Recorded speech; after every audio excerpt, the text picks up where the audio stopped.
podcast da MIT Technology Review Brasil, apresentado por Husum Innovation.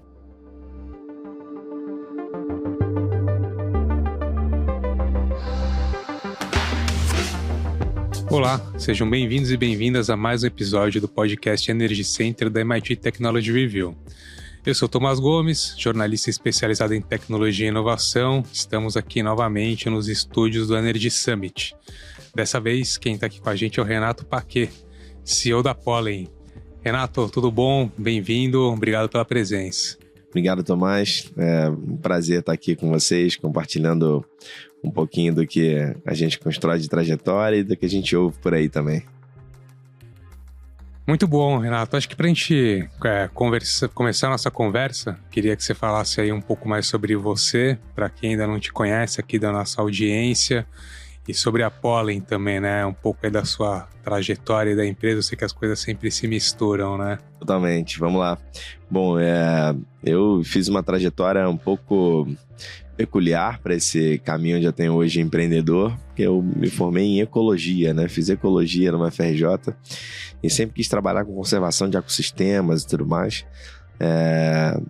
E olhei para uma forma, acho que, de escalar, Tomás, um pouco do que eu queria fazer, desse propósito que eu queria, porque no começo, na minha ingenuidade ali da adolescência, eu queria era controlar uma área de conservação e ter uma área sobre controle ali e tudo mais. Depois eu pensei, poxa, acho que tem um caminho muito maior para a gente fazer, uma dimensão muito maior para a gente trabalhar aqui em termos de conservação, se a gente, né, conseguir usar a tecnologia para escalar isso, né, para eu conseguir fazer com que seja ilógico e irracional a gente consumir recurso ecossistêmico, né?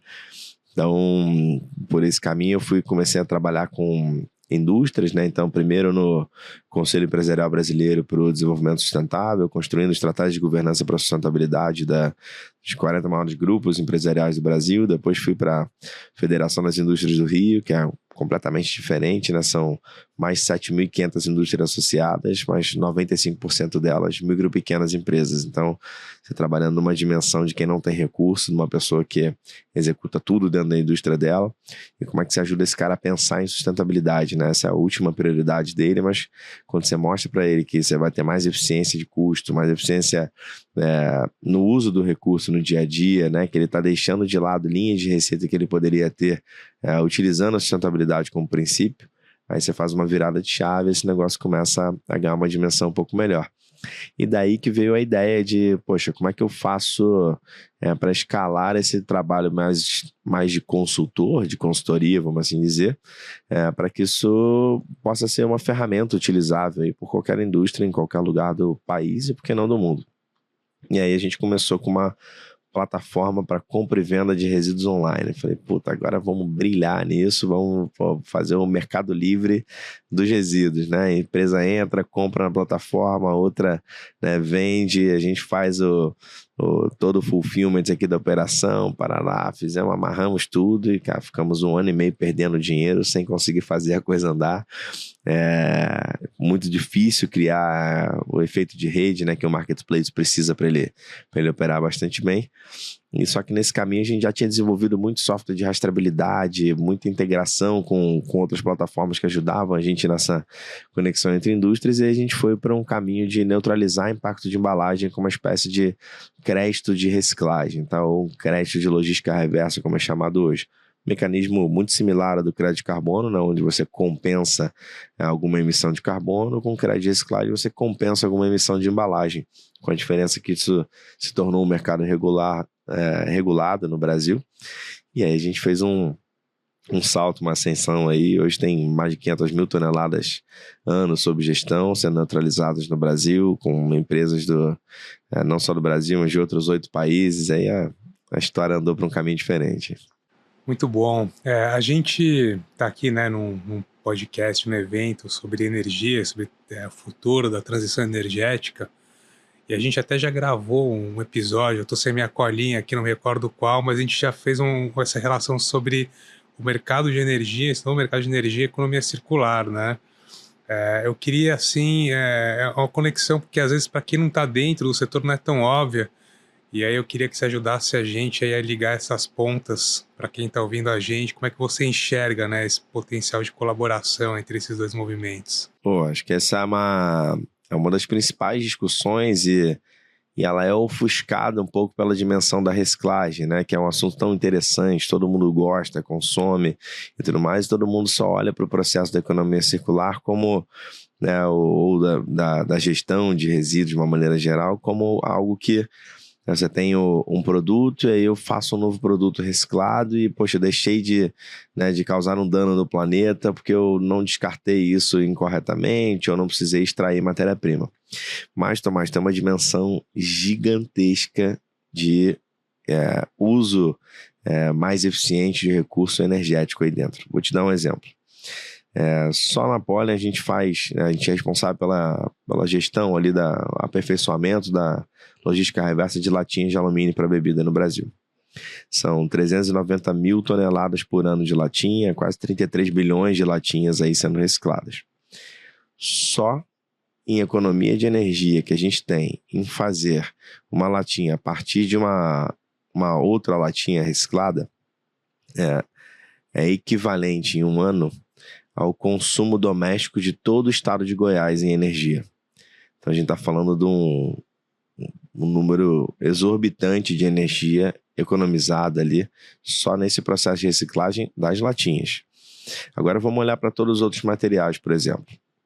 75% da energia que você utiliza para fazer uma embalagem, ela é consumida no processo, desde a extração daquela matéria-prima, vou dar o exemplo aqui de um petróleo, mas pode ser qualquer outro, até ela se tornar ali um polímero, né? Um polietileno, né? Um PET, um isopor ali, um EPS, por exemplo. 75% da energia desse processo é consumida aí, até ela se tornar esse polímero. Do polímero para frente a gente dá forma, né? Então vai fazer uma garrafa, vai fazer uma camisa, vai fazer, né, uma embalagem, né, o que for definido.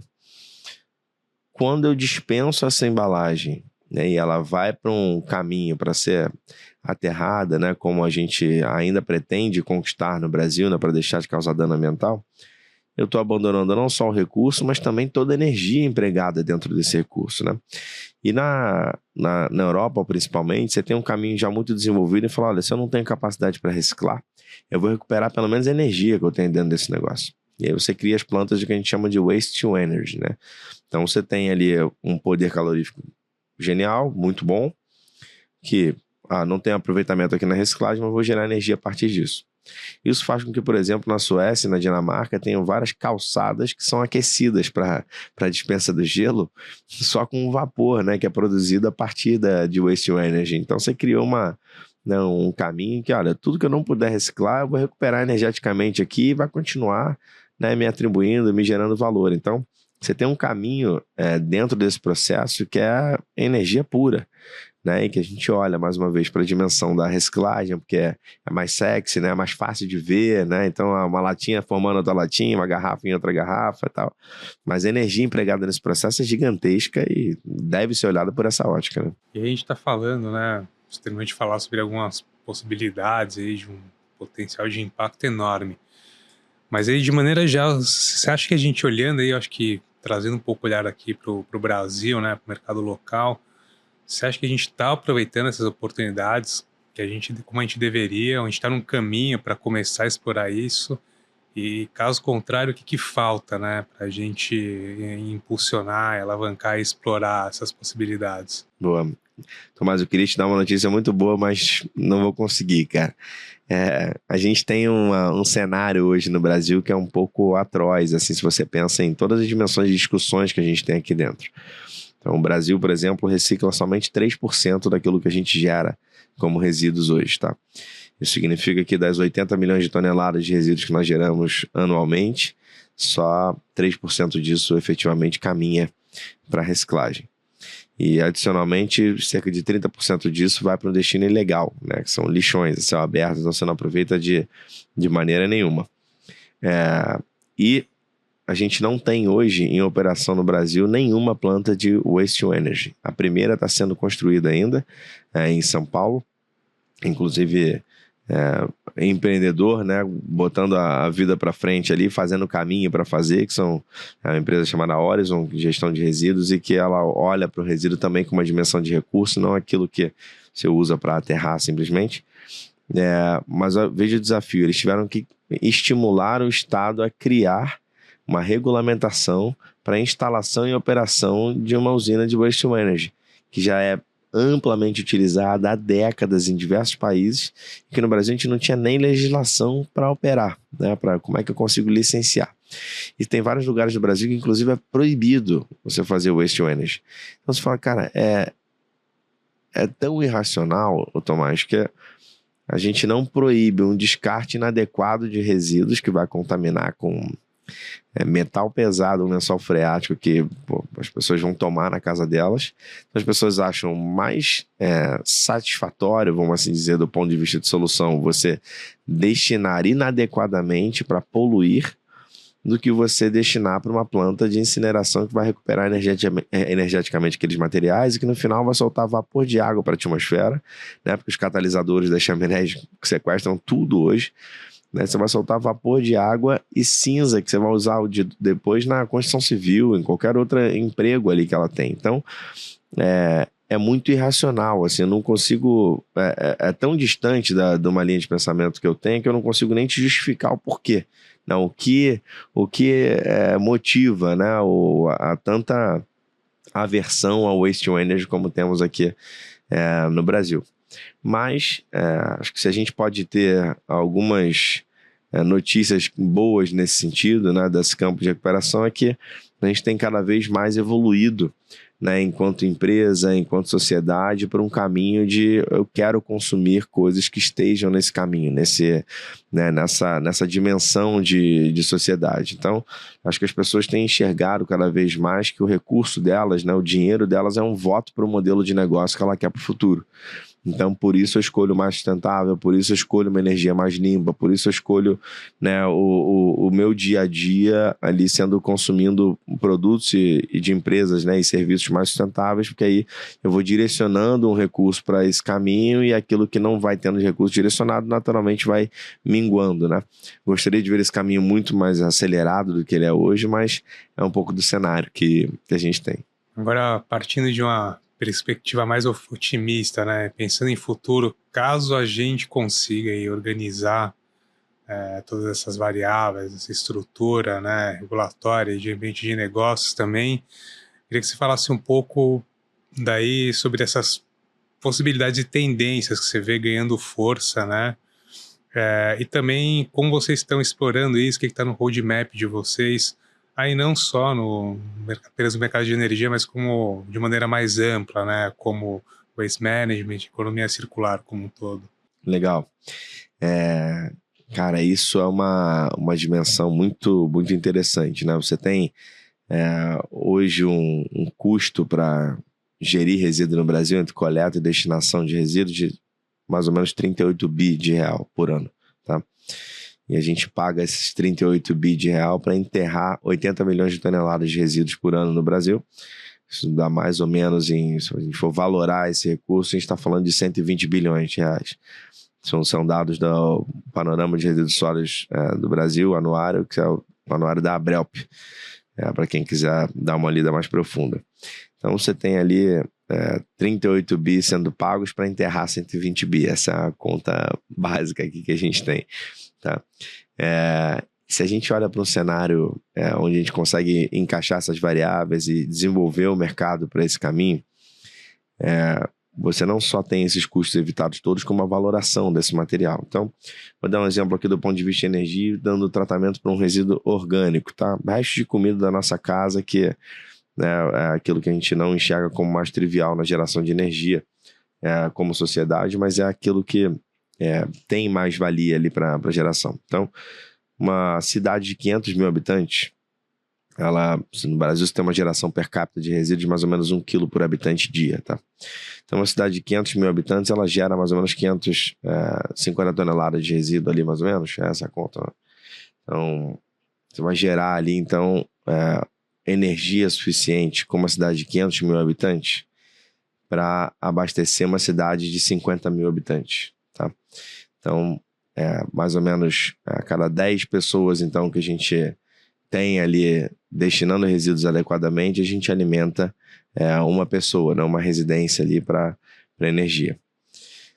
Se a gente parte para o ponto de vista de Brasil, você tem uma matriz já hoje que é bastante diversificada, energética, né? Bastante diversificada e com fontes já, em sua grande maioria, limpas.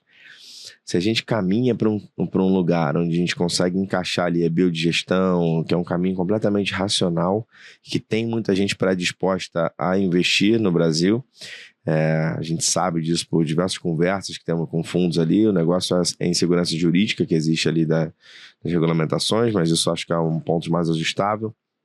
Então, se a gente consegue caminhar para esse lugar, você já tem tecnologia de tudo que é jeito e tipo sendo produzida e já consolidada também em diversos países que poderiam ser aplicados aqui. Então a gente consegue ter um salto para isso, né? A cada cidade, por exemplo, aqui de onde a gente está falando, né? O Rio de Janeiro. Se eu botar aqui 15 milhões de habitantes no Rio de Janeiro, então a gente ia abastecer mais ou menos 1,5 milhão de pessoas, né? De residências só com energia que seria gerada com resíduo orgânico do Rio de Janeiro. Fora que a gente ia cortar, né? A cidade ia ter um custo evitado gigante de destinação, né? Dos resíduos que são gerados aqui todo dia, né? Então, acho que você caminha para um lugar assim cara, temos que ajustar o ponteiro só do ambiente de negócio, de fato, né? De regulamentação e segurança jurídica, para esse negócio deslanchar para um lado de geração de energia e ainda mais interessante que você consegue fazer isso em cidades de qualquer tamanho. Você tem tecnologia para desenvolver biodigestores de qualquer tamanho, desde biodigestores para uma residência, é esse o número mesmo, é uma residência, até biodigestores gigantes que vão trabalhar o resíduo de uma cidade inteira. Então, você tem uma solução que é completamente descentralizada ali dos grandes centros, você não precisa estar em grande centro, você precisa ter só geração de resíduo constante para que isso evolua, e isso a gente tem. Todo dia na nossa casa a gente faz o desperdício de alimentos ali, então isso poderia gerar energia para nós. Bom, pessoal, esse foi mais um Energy Center da MIT Technology Review. Mais uma vez, muito obrigado por passar esses minutos com a gente. Não deixem de seguir o perfil da MIT Technology Review Brasil na sua plataforma de podcasts preferida. Renato, mais uma vez, muito obrigado aí pelo papo. Foi excelente. Obrigado pela presença aqui nos estúdios do Energy Summit também. Pô, eu que agradeço, Tomás. Um grande prazer participar aqui com vocês e fiquei à vontade para sempre convidar, que eu vou ter um prazer. Muito bom, olha quem te ama mesmo, hein? Pessoal, muito obrigado por passarem aí esses minutos com a gente. Nos vemos na semana que vem. Até a próxima. Podcast da MIT Technology Review Brasil, apresentado por Husum Innovation.